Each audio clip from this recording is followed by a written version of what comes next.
नमस्कार, स्वागत करती हूँ आप सभी का। आप देख रहे हैं भारत 24। मैं हूँ आपके साथ पूर्णिमा मिश्रा और वक्त है वंदे भारत का। आज वंदे भारत में हम आपको बताएंगे कि कैसे 2024 को लेकर सियासी माहौल टाइट हो गया है।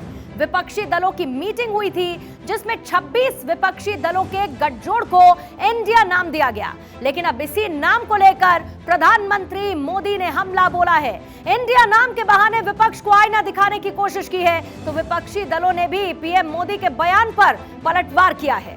वंदे भारत में हम आपको आज ये भी दिखाएंगे कि कैसे देश में सनातन और हिंदुत्व की हुंकार भरने के बाद बाबा बागेश्वर अब लंदन पहुंच गए हैं। यहां पर अपने दरबार में अंग्रेजों के वो पर्चे तो खोल ही रहे हैं, सनातन की आवाज को भी बुलंद कर रहे हैं। साथ ही वंदे भारत में बात होगी अंतरिक्ष से धरती पर आ रही रहस्यमयी तरंगों की, जिसको लेकर तमाम कयास लगाए जा रहे हैं। पर सवाल ये कि आखिर उन्हें कौन और क्यों भेज रहा है। इन तरंगों का हमारे और आपके ऊपर क्या असर हो सकता है। सालों बाद भी ये गुत्थी आखिर सुलझ क्यों नहीं पा रही है, यही जानने की और बताने की कोशिश करेंगे।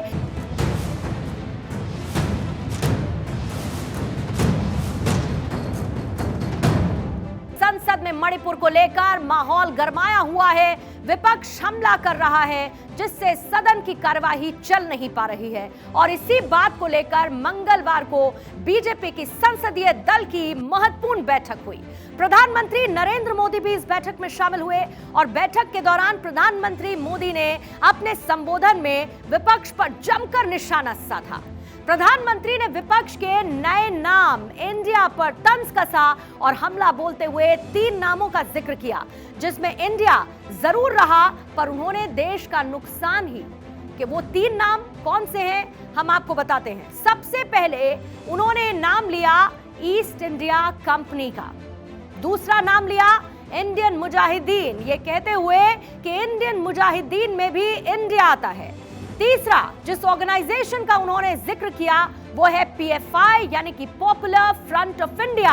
प्रधानमंत्री ने कहा कि इसमें भी इंडिया आता है, और ये तीनों ऐसे हैं इंक्लूडिंग ईस्ट इंडिया जिन्होंने देश का नुकसान ही किया है। और प्रधानमंत्री का ये सबसे तीखा प्रहार था अब तक जब से इंडिया यानी कि विपक्षी गठबंधन को तैयार किया गया है।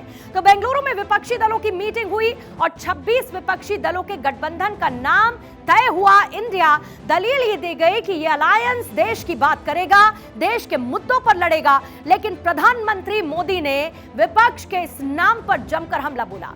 पीएम ने कहा कि केवल नाम से नहीं होता कुछ, बल्कि काम से होता है। पीएम के इस बयान के बाद से कैसे सियासी संग्राम छिड़ चुका है और कैसे विपक्ष इसे लेकर सरकार को आड़े हाथों ले रहा है, ये रिपोर्ट आपको दिखाते हैं।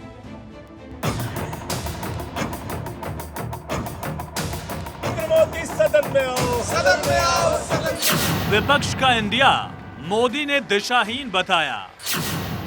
इंडियन मुजाहिदीन का नाम, अपोजिशन पर इल्जाम। मोदी का बिग अटैक, अब संग्राम डायरेक्ट। पीएम का काम वर्सेस विपक्ष का नाम। लगता है जैसे 2024 के चुनावी महासमर का आगाज हो गया। पीएम मोदी ने बीजेपी संसदीय दल की बैठक में जबरदस्त वार किया और विपक्षी एकता के गुब्बारे की हवा निकाल दी।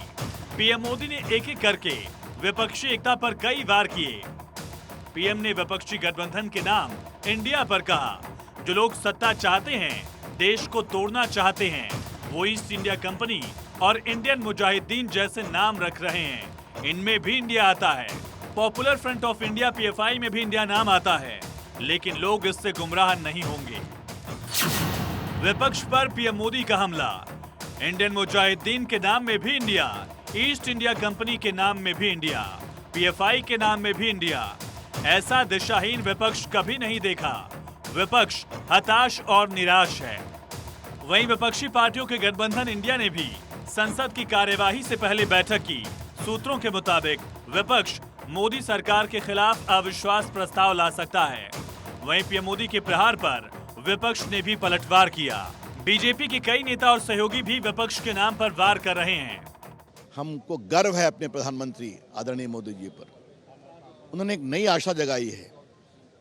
आज 24 में भी हम ही आने वाले हैं। दुनिया भी यही जानती है, देश भी यही जानता है, विपक्ष भी ये समझता है लेकिन बार बार विरोध करना, वो मान चुके हैं कि उन्हें सत्ता में नहीं आना। और उन्होंने एक बहुत बड़ी टिप्पणी की कि इंडियन नेशनल कांग्रेस एक अंग्रेज ने बनाया था, ईस्ट इंडिया कंपनी भी अंग्रेजों ने बनाया था। आजकल लोग इंडियन मुजाहिदीन भी नाम रखते हैं, इंडियन पीपुल्स फ्रंट भी नाम रखते हैं, तो चेहरे पे चेहरे लिखाते हैं, सच्चाई कुछ और है। ये सभी लोग जो विपक्ष अपनी हताशा निराशा दिखा रहा है, बेसिकली इनको चर्चा करना ही नहीं है। ये नाम रख लेने से I.N.D.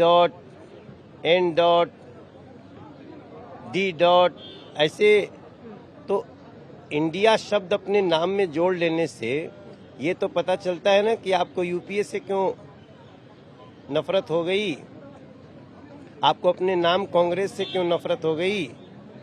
तो ये सारी चीजें हैं, चूंकि ये मणिपुर पे इनको बात करनी नहीं है, राजस्थान पे बात करनी नहीं है, छुपाना है, और हम देखते हैं इसको हम कैसे हैंडल करते हैं। कि लोकतंत्र के अंदर किसी को भी अधिकार है, वो कुछ भी कर सकते हैं, लेकिन जहां तक नो कॉन्फिडेंस की बात है तो देश को ऐसे संगठन, राजनीतिक संगठन जिनकी विचारधारा अलग हो, जो कभी एक दूसरे के साथ बैठे नहीं हो और केवल अपने परिवार को आगे बढ़ाने वाले जो संगठन हो, उनके ऊपर कोई कॉन्फिडेंस नहीं है। देखिए, इंडिया शब्द का इस्तेमाल करना, जो इंडिया की साफ छवि है, वो छवि अपने उस छवि का फ़ायदा उठाना चाहते हैं, लेवरेज करना चाहते हैं उस छवि का। तो भारतवर्षीय और हिंदुस्तान इसको अच्छी तरह समझता है। तो ये तो देश बहुत जल्द बता देगा उनको। मुझे लगता है कि प्रधानमंत्री की उपस्थिति में चर्चा होने की आवश्यकता नहीं है। चर्चा के लिए सरकार तैयार है, और माननीय अमित शाह जी ने, राजनाथ सिंह जी ने और सभी हमारे नेताओं ने बताया है कि चर्चा के लिए हम तैयार है। और बाद में प्राइम मिनिस्टर आना है तो आएंगे, लेकिन होम मिनिस्टर माननीय अमित शाह जी उसका रिप्लाई दे देंगे। इसीलिए मैं सभी दलों के मेंबर को आह्वान करना चाहता हूँ कि शांति से चर्चा शुरू हो, और हम रिप्लाई देने के लिए तैयार है, और प्राइम मिनिस्टर भी आ सकते हैं। वहीं पीएम मोदी के इस बयान पर राहुल गांधी ने भी पलटवार किया। राहुल गांधी ने कहा, पीएम मोदी आप जो चाहे कह लीजिए, हम इंडिया हैं, हम मणिपुर को ठीक करने और हर महिला और बच्चे के आंसू पोंछने में मदद करेंगे। हम राज्य के सभी लोगों के लिए प्यार और शांति वापस लाएंगे। हम मणिपुर में भारत के विचार का पुनर्निर्माण करेंगे। विपक्षी नेताओं का कहना है कि मणिपुर जल रहा है, लेकिन उस पर पीएम नहीं बोल रहे। विपक्ष की तुलना ईस्ट इंडिया कंपनी से कर रहे हैं। इस दौरान प्रधानमंत्री ने अपने सांसदों को सलाह भी दी। कहा, विपक्ष का काम है प्रोटेस्ट करना, उन्हें करने दें, अपने काम पर ध्यान दें। ऐसा लगता है कि विपक्ष को लंबे समय तक सत्ता में आने की इच्छा नहीं है, ये हमेशा विपक्ष में ही रहना चाहते हैं। पीएम मोदी ने कहा कि 2047 तक विकसित देश बनाना है। उन्होंने कहा कि तीसरे टर्म में भारत को तीसरी सबसे बड़ी अर्थव्यवस्था बनानी है। विपक्ष पूरी तरह से दिशाहीन है। Bureau report, Bharat 24।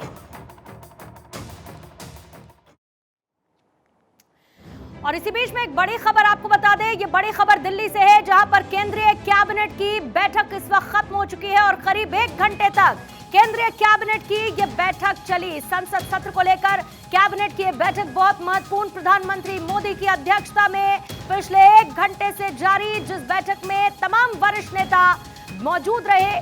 कैबिनेट की बैठक अब खत्म हो चुकी है और कई महत्वपूर्ण मुद्दों पर चर्चा हुई। एक तरफ जहां पर सदन में हंगामा हो रहा है, प्रधानमंत्री के आवास पर ये कैबिनेट बैठक शुरू हुई थी और संसद सत्र पर कैबिनेट की ये अहम बैठक इस वक्त हुई है और प्रधानमंत्री की अध्यक्षता में जारी ये कैबिनेट बैठक इस वक्त खत्म हो चुकी है।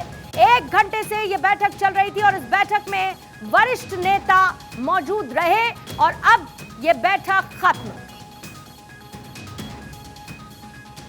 एक और बड़ी खबर, 1 घंटे की बारिश के बाद नोएडा पानी पानी हो चुका है। नोएडा का जो इको टेक इलाका है वहां पर पानी भर चुका है। बारिश के पानी में सैकड़ों गाड़ियां जलमग्न हो चुकी हैं। तस्वीरें आप देखिए, ये तस्वीरें तेज बारिश के बाद नोएडा के कई इलाकों में पानी इस वक्त भर चुका है और ये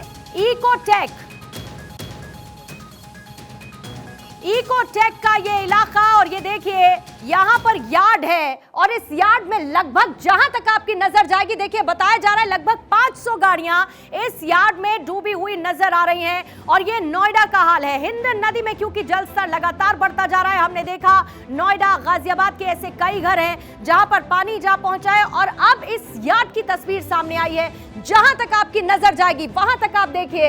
ये तमाम तस्वीरें बताने के लिए काफी है कि कितना एक तो बड़ा नुकसान, और लगभग 500 की संख्या में गाड़ी पूरी तरीके से जलमग्न हो चुकी हैं। ये गाड़ियां जो इस यार्ड में रखी गई थी, हिंद नदी का जलस्तर बढ़ने के बाद यहां पर इसी तरीके का इस तरीके की तस्वीरें देखने को मिली। और उस वक्त वहां पर कुछ लोग मौजूद थे। जल्दी से इन्हीं तस्वीरों के साथ उनका रिएक्शन आपको दिखा देते हैं। अगर नोएडा में हिंडन की बात करें, जहाँ पे आप इस वक्त खड़े हैं, ये हिंडन नदी का डूब क्षेत्र है। तो हिंडन नदी छिजासी दादरी तहसील से शुरू होती है और हमारी मोमनाथल सदर तहसील में यमुना में जाके जुड़ जाती है। सदर तहसील के जो गांव हैं वो कुलेसरा से शुरू होते हैं और मोमनाथल तक जाते हैं। तो 4 गांव हमारे प्रभावित हैं। कुलेसरा है जहाँ पे अभी ये पुराना सुथियाना है, लखनावली है और मोमनाथल है। मोमनाथल में लीस्ट इफेक्ट है क्योंकि वो यमुना से जुड़ा हुआ है, तो जो वॉल्यूम ऑफ वाटर है वो पानी से मिल जाता है, तो वहाँ पे ऐसा कोई प्रॉब्लम नहीं है। बट जो अफेक्टेड एरिया है वो ये है जहाँ हम खड़े हैं, पुराना Suthiyana as well as Lakhnawali, जहाँ पे मॉर्निंग में हमने रेस्क्यू ऑपरेशन हमारी टीम के साथ किया था। तो आपने सुना लोगों को कितनी ज्यादा दिक्कत और नुकसान, क्योंकि 500 गाड़ियां जलमग्न हो चुकी हैं। हिंद नदी में बढ़ता जलस्तर। और आइए स्पॉट पर आपको सीधे लिए चलते हैं, जहां से मेरी सहयोगी प्रिया सिन्हा इस वक्त लाइव जुड़ चुकी हैं। प्रिया, क्या तस्वीरें कैसी इस वक्त आपको देखने को मिल रही हैं? क्योंकि हिंद नदी का बढ़ता हुआ जलस्तर न सिर्फ लोगों के लिए बल्कि बड़े नुकसान का भी सबब इन तस्वीरों के साथ।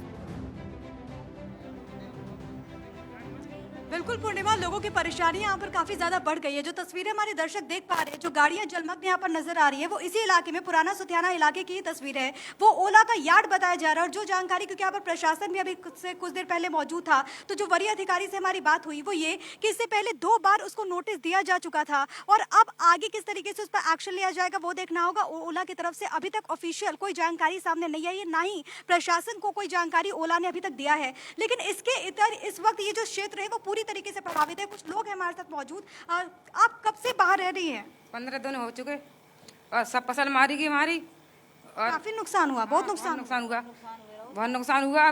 50,000 रुपए का नुकसान हुआ है। कुछ मदद मिली अम्मा? कुछ ना मिली है, कुछ ना मिली है मदद। खाना पीना कैसे बनाते हो? ना अपने आप खाता, कहूँ मिली आते कहूँ ना मिली आते हैं। कहाँ से आए हैं आप लोग? बदाऊं से। बदायूं से आए हैं। तो यहाँ पर प्रशासन की तरफ से कोई अभी तो आए थे सीनियर अधिकारी, कुछ दिए नहीं? क्या बोल रहे हैं? कोई नहीं आओ। कोई नहीं। खाना पीना सब कैसे करते हैं? अपना बना रही हैं? हाँ, अपना बना रहे हैं, खा रहे हैं।